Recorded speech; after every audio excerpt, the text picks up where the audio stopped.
Jatinegara, Kabupaten Subang, sekaligus sebagai mahasiswa PPG dalam jabatan gelombang 2 IAIN Syekh Nurjati Cirebon. Pada kesempatan kali ini tanggal 29 November 2021 saya akan melaksanakan praktek pembelajaran sebagai tugas ujian kinerja atau UKIN sebagai tugas akhir PPG. Selamat menyaksikan. SMK bisa. SMK Negeri 2 Jatinegara bisa. Luar biasa. Terima kasih. Sekian dari saya. Wabillahi taufiq wal hidayah. Wassalamualaikum warahmatullahi wabarakatuh. Assalamualaikum. Waalaikumsalam warahmatullahi wabarakatuh. Silakan KM-nya untuk disiapkan dulu.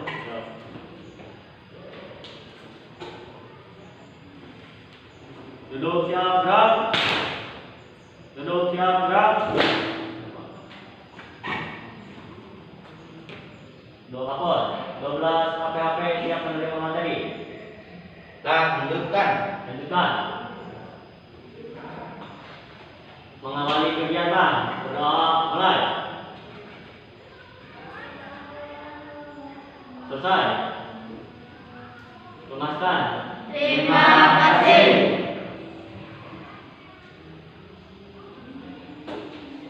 Bismillahirrahmanirrahim. Assalamualaikum warahmatullahi wabarakatuh. Waalaikumsalam warahmatullahi wabarakatuh. Alhamdulillahirabbil alamin. Asyhadu an la ilaha illallah wa asyhadu anna Muhammadar Rasulullah. Allahumma shalli ala sayyidina Muhammadin wa ala alihi washabihi ajmain. Amma ba'du. Bagaimana kabarnya anak-anak semua? Alhamdulillah baik.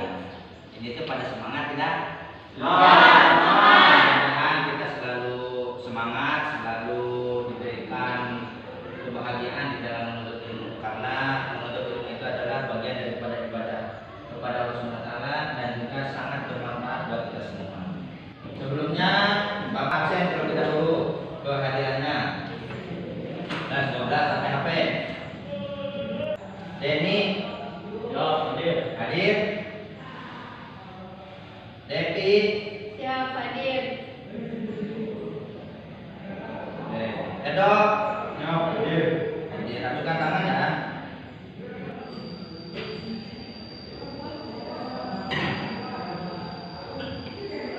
Kemarin untuk kegiatan minggu sebelumnya kita sudah mempelajari bab tentang pernikahan.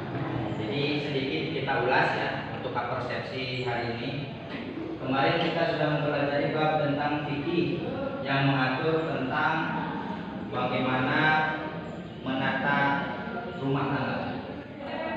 Yang pertama itu sunnah. Kemudian bisa menjadi wajib. Tapi ada juga pernikahan itu hukumnya haram. Jadi kalau niatnya untuk menyiksa, menzalimi, menghantarkan itu bisa. Nah, ini tema kita yang hari ini akan kita pelajari, yaitu temanya rahmat Islam bagi Nusantara. Bagaimana Islam bisa masuk ke negara kita, ke Indonesia, itu nanti ada salah satunya strateginya itu adalah lewat pernikahan. Jadi ada hubungannya dengan materi yang sebelumnya. Nah, kalau sekarang kita tentang asal mulanya Islam masuk ke Indonesia, ke negara kita. Sehingga nanti salah satu strateginya adalah lewat jalur pernikahan. Gitu. Jadi caranya Islam bisa menyebar banyak ke Indonesia itu karena dengan menikah kan memiliki keturunan. Nah, ini keturunan ini kan jadi Islam gitu. Jadi banyak. Nanti menikah lagi, punya anak lagi, Islam semua. Menikah lagi, nanti punya anak Islam lagi, dan seperti itu seterusnya. Sekarang kita itu masuknya kepada KD 3.9. Jadi di sini KD-nya 3.9 memahami strategi dakwah dan perkembangan Islam di Indonesia. Jadi setelah mempelajari ini nanti kalian maksudnya ya, kita itu sekarang mempelajari harus sampai nanti mengetahui, memahami strategi dakwah dan perkembangan Islam di Indonesia. Kemudian keterampilannya mendeskripsikan strategi dakwah dan perkembangan Islam di Indonesia. Nah, ini keterampilannya. Jadi setelah mempelajari bab ini, kita nanti secara bersama-sama kalian bisa mendeskripsikan, bahkan nanti bisa mempraktekkan strategi dakwahnya. Tujuannya yang pertama 3.9.1 yaitu kalian sedang mempelajari, mengamati, diskusi dan praktek nanti kita bersama-sama, yaitu mampu menjelaskan pengertian strategi dakwah dan perkembangan Islam. Yang pertama. Yang keduanya mengemukakan strategi dakwah dan perkembangan Islam. Kemudian yang ketiga mengklasifikasi. Jadi nanti sampai bisa mengklasifikasikan, gitu ya. Mana teori, mana strategi, mana ini peran mubalik gitu. Kemudian mana yang menjadi peninggalan atau manfaatnya kita mau pelajari sejarah. Kemudian yang terakhir itu bisa membiasakan di dalam kehidupan sehari-hari kalian tentang nilai-nilai keteladanan yang ada di dalam perjalanan sejarah Islam di Indonesia. Nanti apa yang diajarkan oleh para wali itu bagaimana nilai-nilai keteladanannya. Paham ya? Ya. Itu kalau sudah Bapak sampaikan kompetensi dasar, kemudian temanya dan tujuan pembelajaran untuk kegiatan kita hari ini.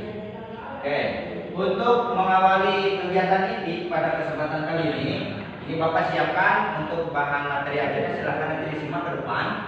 Bapak tayangkan 2 video tentang bagaimana awal mula Islam masuk ke Indonesia. Nanti tugas kalian adalah menyimak, mengamati, kemudian hal-hal yang ingin ditanyakan silahkan disiapkan. Sehingga nanti setelah video selesai kalian tanyakan. Paham semuanya? Ya. Oke, silahkan disiapkan untuk bahan pertanyaan.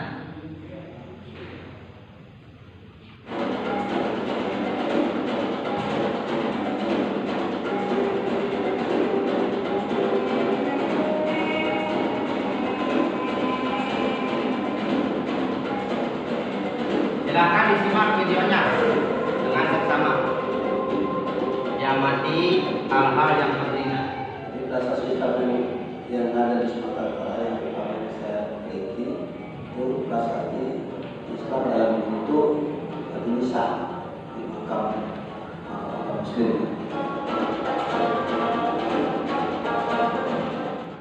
Silakan. Izin bertanya. Silakan berdiri, sebutkan nama. Ya, perkenalkan saya Faisal, instruksi izin bertanya. Silakan. Apakah di dalam Islam batu nisan itu wajib jika seseorang itu telah meninggal dunia pada di makamnya? Apakah harus ada batu nisan? Pertanyaannya sangat bagus ya. Ini yang sering kita saksikan. Tapi mungkin masih ada yang belum tahu. Apakah hukumnya wajib atau tidak? Atau bagaimana hukumnya itu batu nisan di dalam sebuah kuburan? Begitu ya? Siap ya. Oke, silakan dulu. Silakan, ada yang tahu untuk menjawab? Tidak ada belum? Kalau belum tahu, coba nanti simak lagi video yang kedua. Nanti setelah video yang kedua, apakah sudah ada yang bisa untuk menjawabnya atau belum? Jadi tadi teman kalian bertanya tentang bagaimana hukumnya batu nisan. Sudah Bapak jawab. Karena dari kalian belum ada yang bersedia menjawab. Mudah-mudahan untuk kegiatan selanjutnya sekarang mengumpulkan informasi dulu, mengeksplorasi. Jadi Bapak minta untuk kegiatan hari ini kita akan diskusi kelompoknya 4. Kelompok 1 nanti tugasnya hanya menjelaskan teori-teori, ya. Kemudian nanti kelompok 2 materinya itu menjelaskan tentang strategi apa saja, itu strategi dakwah yang dilakukan di dalam mengembangkan Islam Indonesia.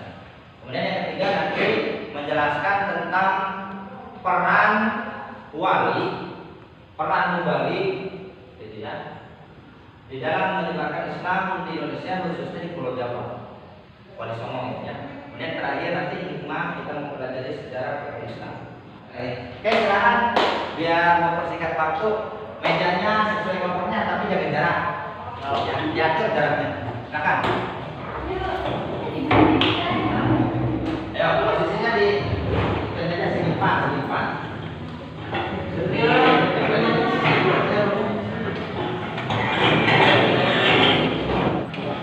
Setelah duduk berkelompok, silakan tadi yang mulai Bapak sampaikan untuk masing-masing kelompok membahas, mencari informasi, ya, mengumpulkan informasi, data tentang tema yang harus didiskusikan. Kelompok 1 tadi tentang teori-teori Islam masuk ke Indonesia. Silakan untuk dicari materinya, ya, dikumpulkan data-datanya, disearch di internet boleh.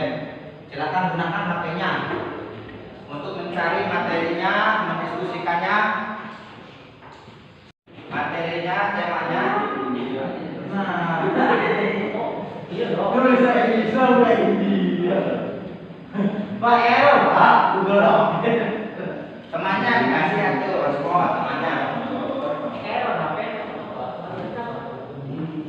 Ya silakan dikasih waktu sama Bapak 10 menit ya. Silakan cari dari berbagai media sumber materi yang menjadi tugas masing-masing kelompok.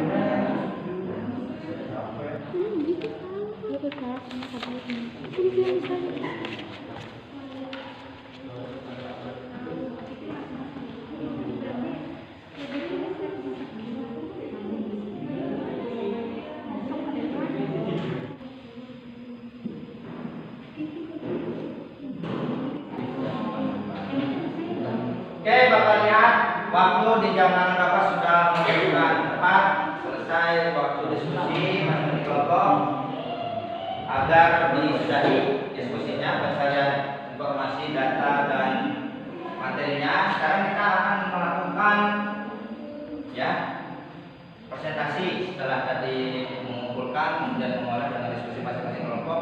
Kita akan bergiliran ke depan untuk menyampaikan hasil kelompoknya masing-masing dan nanti setiap kelompok yang lain akan menyiapkan pertanyaan. Kita awali dari kelompok 1 dulu saja biar langsung berurutan. Kelompok 1 silakan ke depan.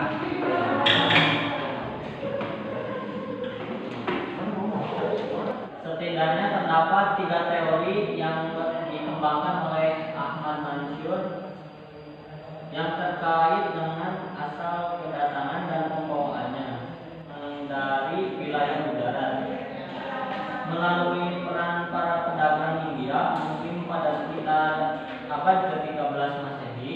Kedua, teori Makkah. Memang mayat pada zaman kekuasaan Fir'aun sejak Yamen atau sekitar 5.000 tahun sebelum Masehi. Berdasarkan buku Bakudar karya Masjid baru juga dikenal sebagai daerah awal masuknya agama Islam di dunia Islam. Sejarah Allah dalam karyanya King of Islam 1968 juga menguatkan temuan bahwa agama Islam telah dibawa oleh Mubali dan langsung dari tanah Arab. Daerah yang disinggahi adalah pesisir Sumatera. Islam disebarkan oleh para saudagar muslim dengan cara damai. 12. Ditemukannya makam Fatimah binti Maimun di Weran, Gresik abad ke-11 Masehi, yang berarti jauh sebelum itu sudah terjadi penyebaran agama Islam, terutama di daerah pesisir Sumatera. Karena yang menyebarkan Islam di Jawa adalah para mubalik dari Arab dan Persia. Instruksi bertanya mengenai masuknya Islam itu pada abad keberapa pertama kali Islam masuk ke Indonesia? Nomor 2, Naka. Yo, Izin bertanya. berdiri. Perkenalkan, nama saya Putri Oktaviani. Bagaimana proses dan tahun berapa masuknya agama Islam ke Indonesia menurut teori Mekah? Boleh dijawab dulu.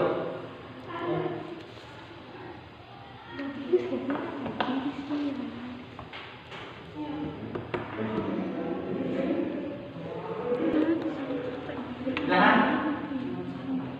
Yang apa? Itu yang dari kelompok Silahkan. Yang dari kelompok 4, Faisal.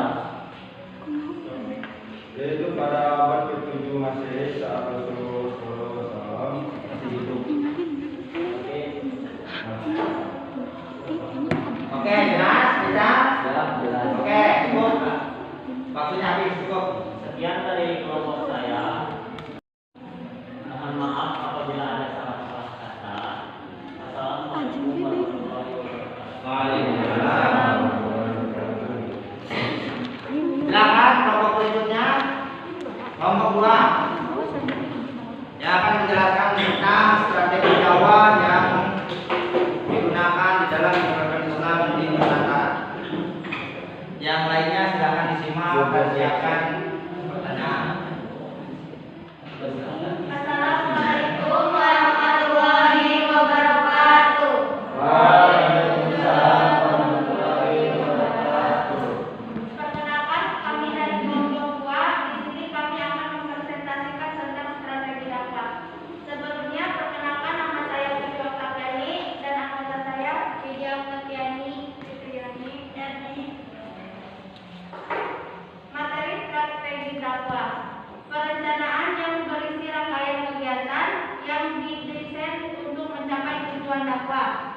Tertentu strategi merupakan rencana tindakan, rangkaian kegiatan dakwah, termasuk penggunaan metode dan pemanfaatan sebagai sumber daya atau kekuatan. Dari pembahasan tentang masuknya Islam ke Nusantara, dapat dipahami bahwa masuknya agama Islam ke Indonesia terjadi secara periodik, tidak sekaligus.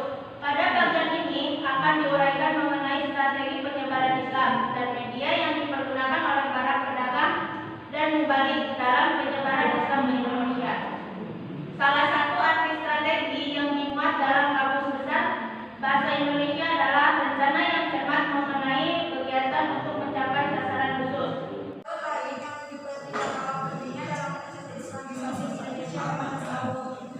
Salah satu sifat khas dari ajaran ini adalah akomodasi terhadap budaya lokal, sehingga menyebabkan banyak masyarakat Indonesia yang tertarik menerima ajaran tersebut. Pada umumnya, para pengajar tasawuf atau para sufi adalah guru-guru pengembara dan sukarela mereka menghayati kemiskinan. Juga seringkali berhubungan dengan perdagangan, mereka mengajarkan filosofi yang telah bercampur dengan ajaran yang sudah dikenal luas masyarakat Indonesia. 5. Kesenian. Saluran islamisasi melalui kesenian yang paling terkenal adalah melalui pertunjukan wayang. Seperti yang diketahui bahwa Sunan Kalijaga adalah tokoh yang paling mahir dalam mementaskan wayang. Dia tidak pernah meminta upah materi dalam setiap pertunjukan yang dilakukannya. 6. Politik. Di Maluku dan Sulawesi Selatan, kebanyakan rakyat masuk Islam setelah rajanya masuk Islam terlebih dahulu. Pengaruh politik raja sangat membantu tersebarnya Islam di wilayah ini. Gerakan pembaruan di Indonesia merupakan salah satu contoh berkembangnya Islam di Indonesia. Sejarah telah membuktikan bahwa tidak ada masyarakat yang statis, semua pasti mengalami perubahan dan perkembangan. Secara garis besar ada 2 bentuk gerakan pembaruan Islam di Indonesia. 1. Gerakan pendidikan dan sosial. 2. Gerakan politik. Oke, cukup. Silakan pertanyaan. Silakan berdiri. Anda ini ingin bertanya. Sebutkan dan jelaskan bagaimana tata cara ketika berdakwah. Tulis dulu ya. Ya sekalian. Silakan kelompok berikutnya yang mau bertanya. Sebutkan dan jelaskan bagaimana tata cara ketika berdakwah. Sebutkan dan jelaskan. Bagaimana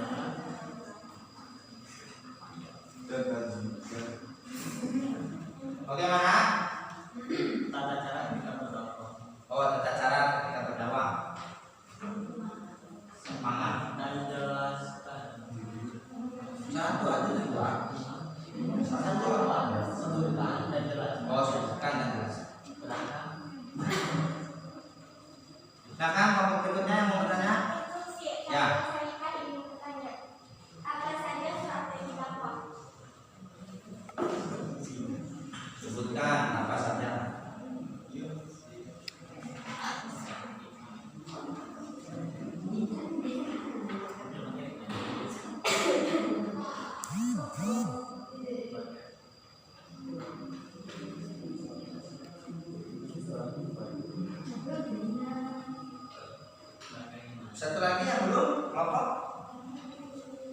Enggak bertanya?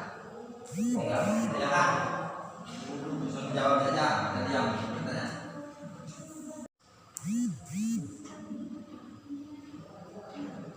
Sok yang nomor 1 dulu sebutkan pertanyaannya. Sebutkan dan jelaskan tata cara ketika berdakwah. Tata cara gampang. 1. Niatkan semata-mata untuk mencari keridhaan Allah Subhanahu wa taala. Betul.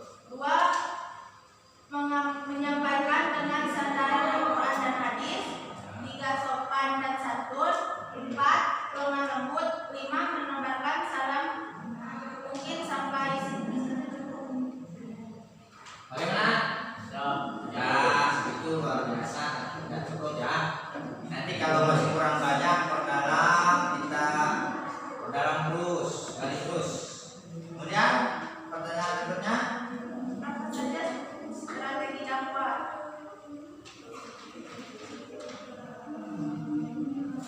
Yang tadi sudah disampaikan ada. Jadi strategi dakwah kita ada berapa? Tadi sudah disampaikan. Strategi dakwah ada 6. 1. Perdagangan. 2. Perkawinan. 3. Pendidikan. 4. Tasawuf. 5. Kesenian. Dan 6. Politik. Nah, itu ya yang termasuk strategi yang dulu. Terima kasih. Yang dulu terjadi. Mungkin cukup sekian presentasi dari kelompok kami. Wassalamualaikum warahmatullahi wabarakatuh. Silakan kelompok berikutnya biar semangat. Kita akan membahas tentang wali songo, wali-wali. Silakan didengarkan dan disimak. Nanti juga ada lagi wali. Assalamualaikum warahmatullahi wabarakatuh. Waalaikumsalam warahmatullahi wabarakatuh. Kami dari kelompok 3 akan menjelaskan tentang nilai-nilai keteladanan tokoh-tokoh dalam Islam, sejarah perkembangan Islam di Indonesia atau wali songo. Sebelumnya perkenalkan, nama saya Devi Sari. Saya SMA.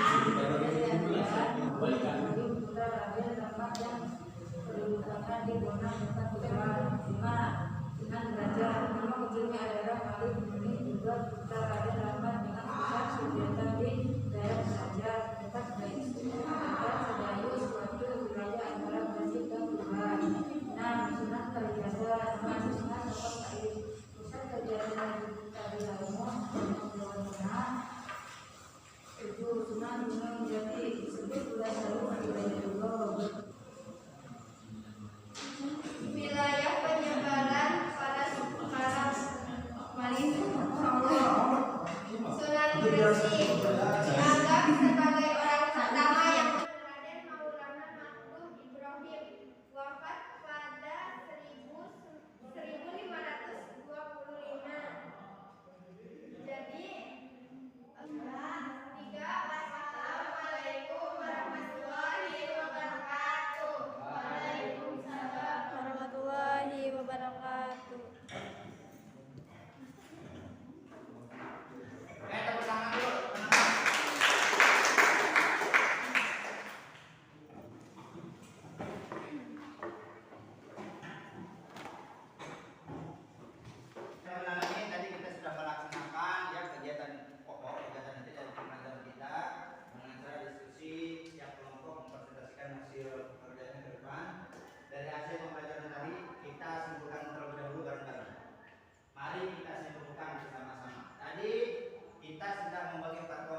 menjadi sebuah masyarakat yang benar.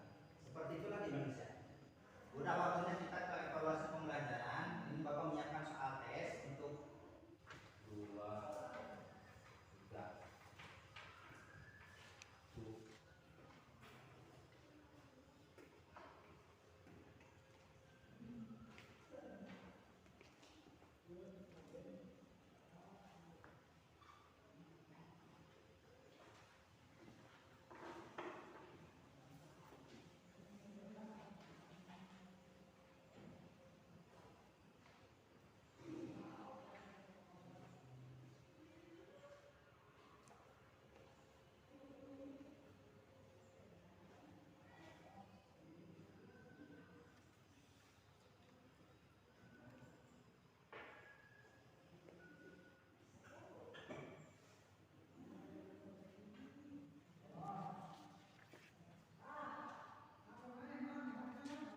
Oke, sudah selesai.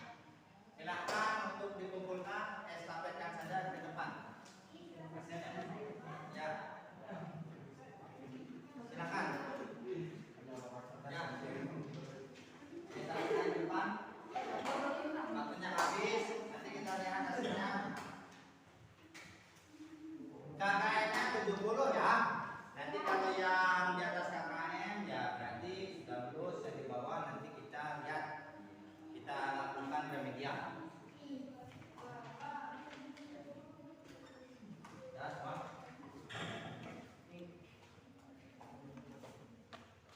Ya, lanjut silakan, nanti di sini ada classroom. Classroomnya kalian buka ya. Nanti dengan grup WA nanti dikasih tahu ya ini ya untuk pekerjaannya. Di classroom di sini di kelas kita sudah ada untuk minggu depan. Bahan untuk minggu depan, persiapan materi untuk minggu depan, silahkan nanti dibaca-baca aja persiapan agar minggu depan kita bisa langsung bagaimana mempraktekkan gitu ya. Kemudian untuk refleksi, kegiatan hari ini sudah berjalan, tadi kita hampir selesai. Seluruh waktunya kita pakai untuk belajar bersama. Kita bareng-bareng tadi dari awal. Kita dengan doa, kemudian pembelajaran yang kita diskusi bersama-sama. Mudah-mudahan pengalaman hari ini kekurangannya menjadi bahan evaluasi buat Bapak, perbaikan yang akan datang lebih baik lagi. Adapun kelebihannya yang hari ini ada, kemudian hal-hal yang bermanfaat dan bermakna mudah-mudahan menjadi bekal dan ilmu buat kalian semua. Kebaikan khususnya dalam hal menuntut ilmu dan mengamalkan ilmu ya. Dan yang terakhir mendapatkan ilmu khususnya tentang Islam. Paham semuanya? Ya. Oke, kalau sudah paham, alhamdulillah. Sekarang kita akan mengakhiri pembelajaran. Silahkan dirapikan, bukunya masukkan lagi ke tas. Pembelajaran sudah selesai. Kita nanti akhiri dengan berdoa dan salam yang akan dipimpin oleh KM. Silahkan KM berdepan lagi.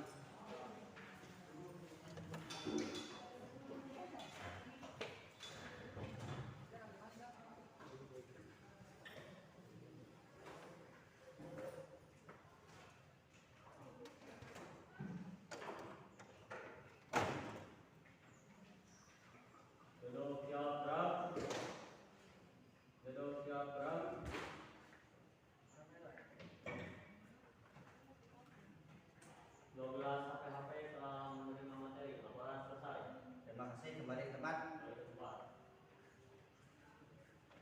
Mengakhiri kegiatan. Doa baik.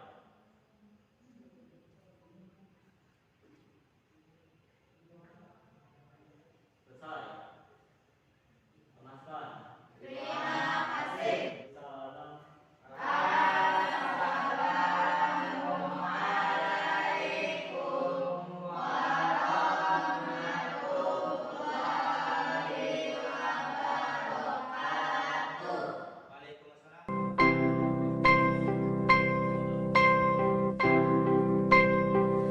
I am one, I am child, I'm the saint who march in love, I'm the pain, electric pain, ball of thunder in